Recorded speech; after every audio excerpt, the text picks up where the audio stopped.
Welcome to Major Keys. I'm here with heptathlete Chari Hawkins, 2-time bronze medalist, and I'm so excited to have you. Thank you for joining me.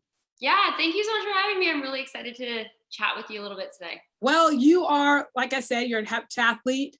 You picked the most difficult sport. It's hard enough to do one event, right, for track and fields, and you've combined all of them. I think like the satire of it all is kind of like we always tease ourselves saying like, oh, we weren't good enough to just do one event, so we had to do all of them. Okay. But really, as I really got to learn the lay of the land, it really is the people who are the greatest athletes I find themselves in the heptathlon just because they're able to do so many so well. And it's been like really fun. For me, it's been a slow burn. I wasn't one of those people that was like the craziest athlete in the entire world, but it was one of those things where I was pretty good at a couple of the events and I just like had to really work hard to get to the other ones. So my story is a little different than other heptathletes who are just like beastie athletes, but at the end of the day, it's a really fun event. First question that I always ask my guests to start off is, can you give me your sports story in 60 seconds? I will do my best. Okay. Okay. So basically, when I was in college, I had really bad anxiety. So when it was time to become a professional, a lot of people were like, nah, like you don't really need that life. Just give it up, move on. But I knew that I hadn't reached my full potential because I just had all this looming anxiety. So I told my parents, I'm packing up, I'm moving out or not moving out. I wasn't living with them anyways, but I'm going to move to Santa Barbara. And they were like, no, don't do that. But I was like, no, I'm already doing it. And they were like, okay, great. We support you. And got a lot better, but not good enough. So I had this amazing opportunity to move to England. Again, I told my parents, they were like, okay, stop, you're good. And I was like, no, I'm going to do it anyways. And so I forged forward, went to England, and I told myself, all right, you either need to get really good, really fast, and work really hard, harder than you've ever worked, or you need to give it up after this year.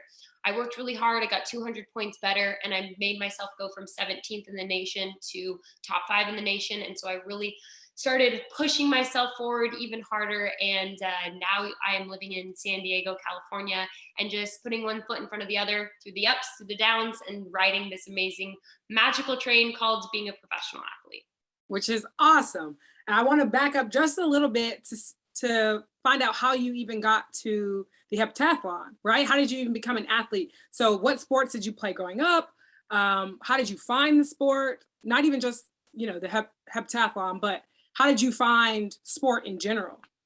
Yeah, so my dad is actually a basketball coach, has been a basketball coach my entire life. And my family, I'm the youngest of 5 kids. So my family was a big basketball family. So not only did I play basketball since I was born, but I grew up watching my siblings play other sports too. So my family played basketball, football, volleyball.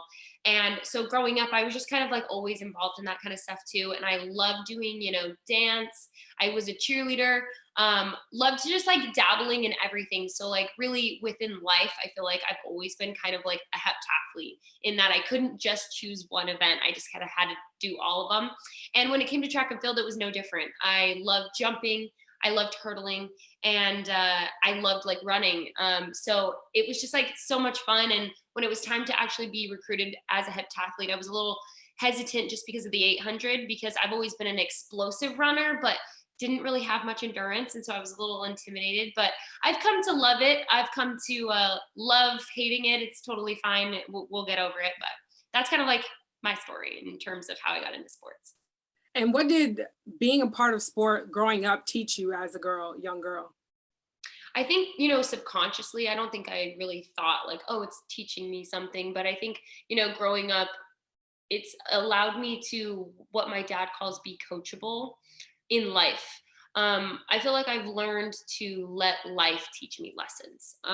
So anytime I learn a lesson, I really think like, what did you learn from this? And that's helped me in my life now on the track, in the fact that I feel like everything that I do has a learning to it. But then in life too, of things that aren't off the track, I feel like everything that happens, I really do learn and grow from it. And I think that that's just something I've had as a habit growing up doing sports, because it's kind of what it's taught you. Hard work equals better performance. And that is true on and off. And who were your role models growing up? I know you mentioned a lot of different sports and even dance. Who were those role models that you looked to, to be a successful athlete? Do you know, growing up, like I said, I was the youngest of five. So I would say my siblings were like, the people that I really idolized. I just thought they were so cool. They were always doing like such incredible things because they were like really great athletes. And I was just like, wow, like they're so cool.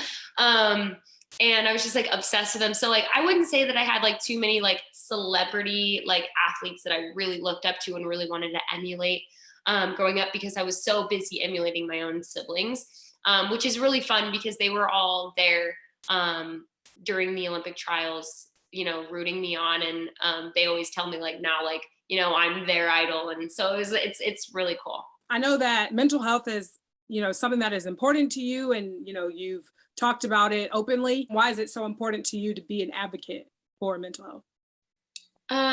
Mental health is a it's one of those topics that either people are really passionate about or people are kind of rolling their eyes about. And to me, we're all a little bit different. I think that everybody is going to deal with mental health. In fact, one of my physical therapists, she trained with a really young girl who is just like the sweetest thing. And I remember walking into her room and I was just going through a really hard time. And I was like, listen to me, to the young 16-year-old. I was like, there is going to be a time in your life where you wanted something so bad and it doesn't happen for you. And you're going to feel lost and you're going to feel horrible and you're going to feel down. You're going to feel like nothing matters. And I want what I'm telling you right now, that will happen. It's going to happen to you. I don't know if it's going to be about your sport, but it could be. But regardless, like there's going to be a moment in your life where you want to just end. You're just like, I'm done with this whole life, like the end. And I was like, and these are the words that I'm going to tell you right now. Let yourself feel those feelings, but let yourself think of it as like a waterfall rushing over you. It's not going to last forever. And you need to just allow yourself to feel it, but you need to keep putting one foot in front of the other. And, a lot of people would think that I have, so much success in my life, which I would say that I have a lot of success in my life as well.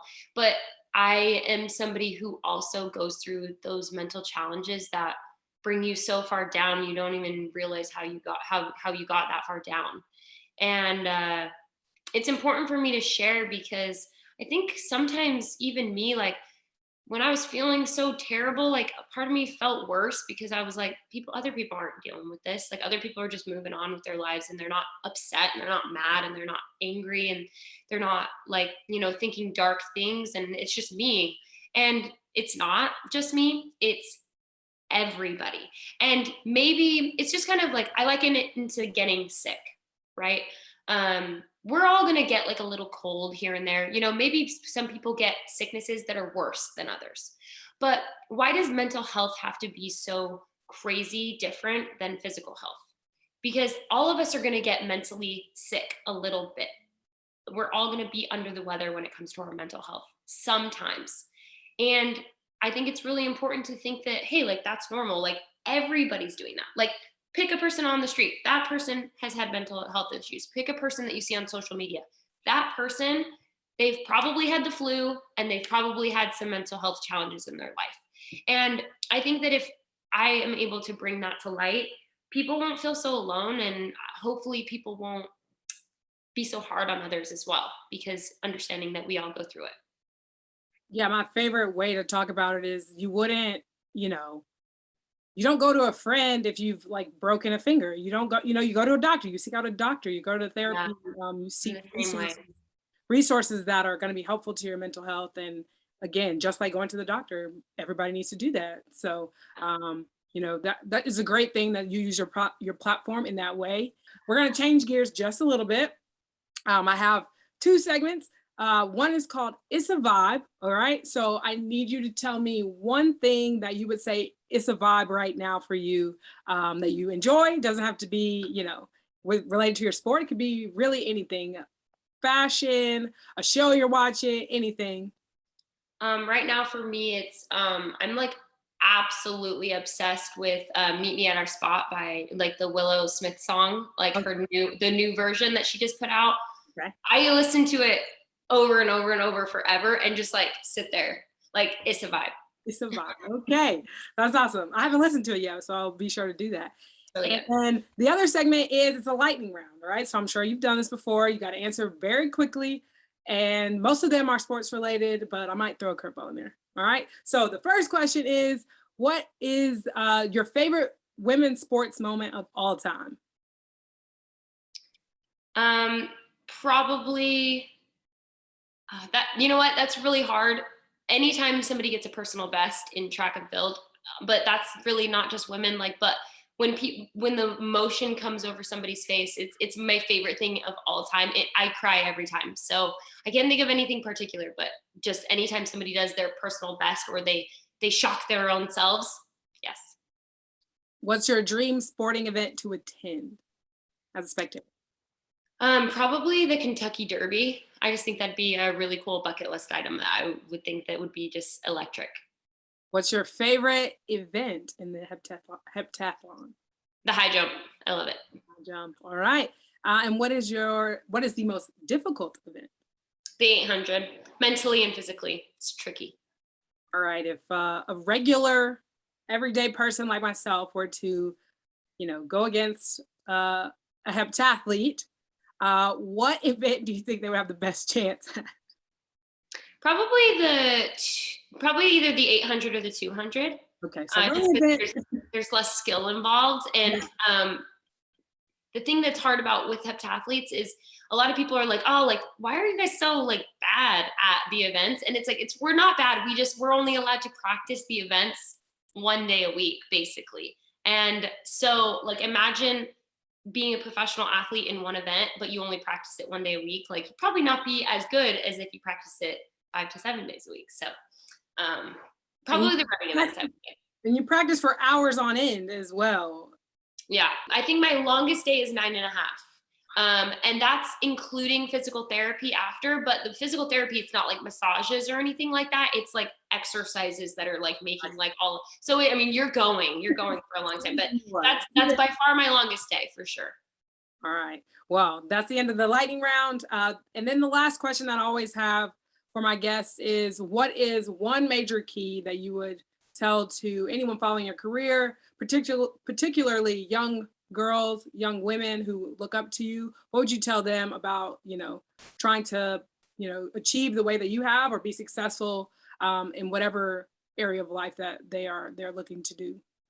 I have two things. So the first thing is, at the beginning when I was telling my story in 60 seconds or attempting to, I am a chatterbox, but my parents are my biggest supporters. But I know we noticed that 2 times they told me, like you might want to like hang it up a little bit. And I also had a coach that I worked with who I love. I have nothing bad to say about them. Like I love them. I love them. I love them. But what they did do is they thought that I wasn't going to get any better. And so they mentioned to me, on 4 different occasions, like, I don't think this one is for you. Like, I love you and I want nothing but the best for you, but I just don't want you to waste your time. Like, I don't think this is what you should keep doing. And incredible influences in my life. And so they always say, block out the haters, but like, those weren't haters. Those were people who love me and who want nothing but the best for me. But sometimes you just have to do what you feel is best, because I knew in my heart, I can do more. I can do more. Like, I know I can. And I followed my own self. And sometimes, yes, you don't want to listen to the haters, but sometimes, you really just have to listen to yourself and you have to go your own way. And the second one is to ask a lot of questions, especially when you're just starting, because, I feel really lucky that I have the social media platform that I have now. But when I first started, I didn't have any money and I didn't have my social media platform at all. And so but I still wanted to do it. And so I made it work. I took jobs that I could train and do that job. And I also found an amazing club. But the only way that I was able to do any of those things was just to ask questions. I asked every coach that I could find, like, what would you suggest? Can you give me some advice? And I would get little nuggets here and there. And anytime that I really asked a lot of people any questions that I really wanted, I always found my answer. So if you're really looking for it, like, hey, where's the best place to live? Do you know anybody that lives there? And somebody's going to give you something that you can follow path and you can make it happen. That's so valuable. I coach, a middle school basketball team, and that's one of the things I try to harp on is, don't be afraid to ask questions. Because I think, especially as girls or young women, you find yourself and you're a bit hesitant to ask and don't want to inconvenience someone, and it's just so Yeah. important. Yeah. Most people are willing to help, especially if you have a dream and all you want is just somebody's knowledge. Usually people are, I mean, think like if you yourself, if somebody just had a dream and they just wanted to ask you some questions really quickly, like, and they were right here, like you would absolutely listen and you would absolutely give them your best advice. And so, yeah, that's what I would say. Just be curious and don't be afraid to ask, and then follow your heart, your dreams, and what you believe in yourself. That's great. Thank you so much for joining Of me. course. Thanks so much for having me. So fun to meet you, and I look forward to following your career in the future. Thank you so much. I appreciate it. I got the keys.